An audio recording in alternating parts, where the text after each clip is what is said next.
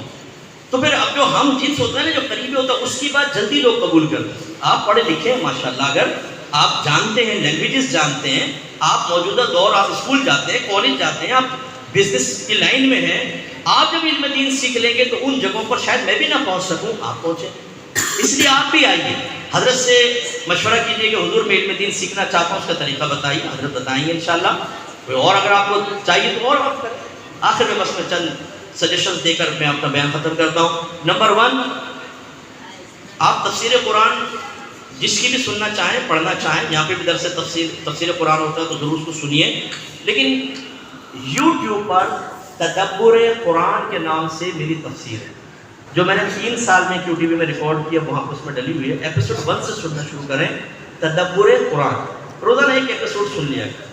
اس کا فائدہ یہ ہوگا کہ ترجمہ قرآن, اور کم از کم زندگی میں ایک بار پورے قرآن کو آپ ترجمہ تفسیر سے سن سکیں, ورنہ ایسے مر جائیں گے, مجھے پتہ ہے موقع نہیں ملے. اور دوسرا اس میں فائدہ یہ ہے کہ جہاں کہیں عقائد اہل سنت اور معمولات اہل سنت پر کوئی آیت دلیل بن رہی ہے, اس کی میں نے نشاندہی کی ہے, اور اس پہ کئی پروگرام ریکارڈ کیے, نیاز کے مسئلوں پر, علم غیب کے مسائل پر, یا رسول اللہ کہنے کے مسئلے کے اوپر, اور 11ویں پر 12ویں پر خود استدلال کر کے آپ اس کو سنیں. بہت بہترین تفسیر انشاءاللہ آپ کو محسوس ہوگی. اور جہاں اصلاحی بات اصلاح, باہر کے کتنے لوگ کہتے ہیں کہ ہم اپنے بچوں کو بٹھا کے مفتی صاحب ایک ایپیسوڈ ڈیلی سنوا دیتے ہیں, ہمارے بچوں میں حیرت انگیز تبدیلی آ گئی, تو آپ بھی ایسا کریں. سیکنڈ, لکھیے گا درس بخاری بائے مفتی اکمل, اس میں بھی لکھیے گا تدبر قرآن بائے مفتی اکمل, آ جائیں گے ایپیسوڈ درس بخاری بائے مفتی اکمل. یہ 10 سال ہو گئے مجھے درس بخاری کرتے ہوئے, انشاءاللہ پوری بخاری شریف کا میں درس کروں گا, یہ بھی آپ سن لیں تو تفسیر بھی حاصل ہو گئی اور شرح حدیث بھی آپ کو ملے گی. تیسرا میرا پروگرام ہے احکام شریعت, جمعہ اور ہفتے کو لائیو ہوتا ہے 8 to 9 نائٹ میں چلتا ہے, 8 سے 9 نکل جائے. یہ بھی یوٹیوب پہ ڈلا ہوا ہے, احکام شریعت لکھیں, اس سے آپ کو فقہ حاصل ہو جائے. تفسیر, حدیث یعنی قرآن, حدیث, فقہ, 3 چیزیں یہاں سے ہوئیں. چوتھا, تصوف پہ میں نے کتاب لکھی ہے قرب الہی, یہ بیسٹ بک ہے تصوف کے اوپر. اس لیے نہیں کہ میں نے لکھی, اس لیے کہ میرے اکابرین کا فیض ہے, آپ اس کو پڑھ کر دیکھیں, انشاءاللہ آپ یہ کہیں گے کہ موجودہ دور کے تقاضوں کے اعتبار سے یہ اس وقت کی مفید ترین کتاب ہے, قرب الہی. اگر آپ کو کوئی اور سے نہ ملے مطلب ڈھونڈے تو میرا نمبر لے لیجیے گا, مجھے سینڈ کر دیجیے گا, میں آپ کو بتا دوں گا کہ کہاں سے آپ کو ملے گی. تو یہ آپ لے لیجیے, ویسے مکتبوں سے مل جائے گی, خود بھی پڑھیں. اس میں بتایا گیا ہے کہ ایک نوجوان اگر دین کی طرف آنا چاہے, فرسٹ اسٹیپ کیا ہے, اللہ کے قریب ہونا چاہے, پہلا اسٹیپ کیا ہے, سیکنڈ, تھرڈ, فورتھ, اس کو پڑھیں, بہترین کتاب. اور آخر میں پیروں کے بارے میں بیان کیا ہے کہ کس پیر سے ہمیں بیعت کرنی چاہیے. تو آپ کو ڈبے قسم کے جو جعلی پیر پورے مارکیٹ میں پھیلے ہوئے ہیں, جو اچھے لوگوں کو بدنام کر رہے ہیں, ان سے بھی جان چھڑانے میں آسانی ہوگی. اس کے علاوہ کورسز کا میں نے بتا دیا. اگر کوئی بہن ایسی ہیں جو آپ کے یہاں نہیں ہے, قریب دور ہیں, اور کورس کو کرنا چاہتی ہیں, تو ہماری اکیڈمی سے آپ آن لائن کورس کروا سکتے ہیں. معلوم کرنے اگر یہاں سے ہو رہا ہے تو اس کو میں پرائورٹی دوں گا ہمیشہ. جو علاقائی کام کر رہے ہوتے ہیں میں ان کو سب سے پہلے فوقیت دیتا ہوں. اگر نہ ملے تو بہرحال پھر آپ سے رجوع کر سکتے ہیں کہ فرض العلوم کورس چل رہا ہے, یہ کر سکتے ہیں. اس میں تمام جو فرائض فرض علوم میں وہ سیکھنے میں آسانی ہوگی, جس کے بارے میں نبی کریم نے فرمایا کہ طلب العلم فریضۃ علی کل مسلم, یہ سیکھنے کو ملے گا. اور اس کے علاوہ رمضان کورس ہو رہا ہے, اس میں پورے رمضان کے احکام و مسائل وغیرہ بیان ہو رہے ہیں, ان میں آپ لے لیں ایڈمیشن. تو یہ انشاءاللہ یہ بھی. اب آپ یہ دیکھیے اور کیجیے, ہم نے ہر طرح کی چیز آپ کے سامنے رکھی. اب آپ یہ نہیں کہہ سکتے کہ جو علماء تو کام ہی نہیں کر رہے, ہم چاہتے ہیں کہ قرآن پڑھیں, ہے ہی نہیں, یہ کریں, ہے نہیں, سب چیزیں آپ کو بتا دیں. اب آپ کا کام ہے کہ ہمت کریں. اور آخری بات, حضرت اجازت ہے بس ایک آخری بات, صرف ایک آخری بات میرے بچوں, یہ نعرے بہت اچھے ہیں کہ غلامی رسول میں, لگاؤ نعرہ, غلامی رسول میں جو ہو نہ عشق مصطفیٰ. ماشاء اللہ ماشاء اللہ ماشاء اللہ. یہ نعرے میں اس لیے لگاتے ہیں, پتہ ہے جان تو جانی نہیں ہے, نعرہ لگانے میں کیا جاتا ہے. سنی اب باتوں کا غازی ہو گیا ہے, یہ عمل سے بھاگنے والا ہے, فراڈیا ہو گیا ہے, ڈرامے باز ہو گیا ہے. آپ فراڈی ہیں, زور سے بولو. نہیں, اس کا دوسرے ہیں, آپ کو نہیں کہہ رہا ہوں, اس کا مطلب ہے آپ ڈرامے باز تو نہیں ہیں, نہیں ہے نا, آپ تو پکے ہیں نا, سنی ہیں, پکے سرکار سے محبت کرنے والے. تو بس جب یہ نعرہ لگاتے ہیں کہ غلامی رسول میں موت بھی قبول ہے, تو اب اخلاص سے نعرہ لگاؤ کہ غلامی رسول میں داڑھی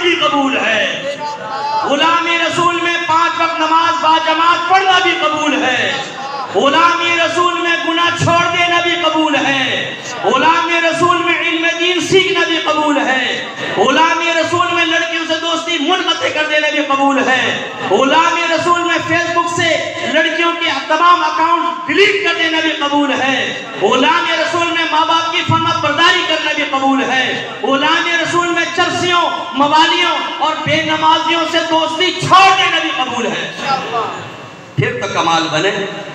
اب یہاں حرام یہاں وہ حرام، نبی کریم کی بات سنیں تو غصے میں آ جائیں، چہرے کا رنگ پھک ہو جائے، منہ کے زاویے بگڑ جائیں، دل میں ناپسندیدگی پیدا ہو، زبان پہ نہیں لیکن حال سے کہیں مت کر نصیحت ناصحہ، دل میرا گھبرائے ہے اس کو دشمن جانو ہوں جو مجھ کو سمجھائے ہے۔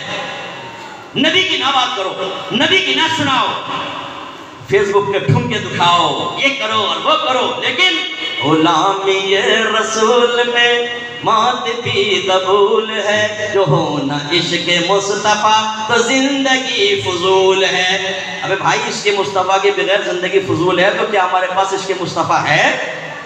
کمال تو یہ ہے کہ یہ محاسبہ کریں تو آپ دیکھیں گے واقعی ہماری زندگی فضول ہے، کیونکہ عشق مصطفیٰ کی سب سے بڑی اور پہلی ریکوائرمنٹ کیا ہے؟ جو نبی سے محبت کرے گا وہ اپنے نبی کا کہنا بھی مانے۔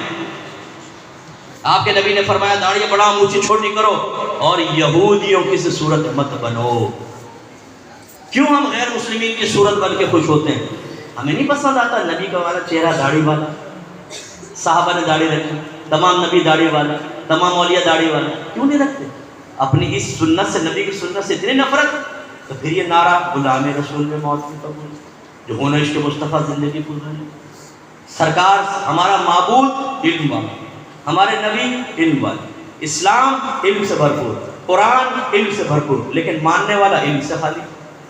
اتنی بری بات، آئیے پھر تو اپنے اندر تبدیلی پیدا کریں۔ اور ایک آخری نعرہ لگا دیں میرے ساتھ، غلام رسول میں 5 وقت نماز با جماعت پڑھنا بھی قبول ہے۔ آپ کی اس مسجد بھری ہونی چاہیے، جب مؤذن کہے حی علی الصلاۃ حی علی الفلاح، وہ بعض اوقات لکھا ہوتا ہے نا کہ نماز آ جائے تو کام سے کہو کہ مجھے کام ہے۔ آپ مسجد میں آئے نماز پڑھ، مسجد بھری ہونی چاہیے، اور خاص طور پہ فجر کے اندر جب مؤذن کہے الصلاۃ خیر من النوم، نماز نیند سے بہتر ہے، تو جواب میں نہ کہیں نو نا النوم خیر من الصلاۃ، نیند نماز سے بہتر ہے اور رضائی اوڑھ کے سو جائیں، نہیں، جیسی اذان سنیں فوراً چادر پھینکیں، منہ پہ چھپکا ماریں، مسجد میں آئے وضو کرے یا کھڑے ہو، برکت ہی برکت ہوگی انشاءاللہ۔ اللہ تعالیٰ عمل کی توفیق عطا فرمائے۔ وآخر دعوانا ان الحمدللہ۔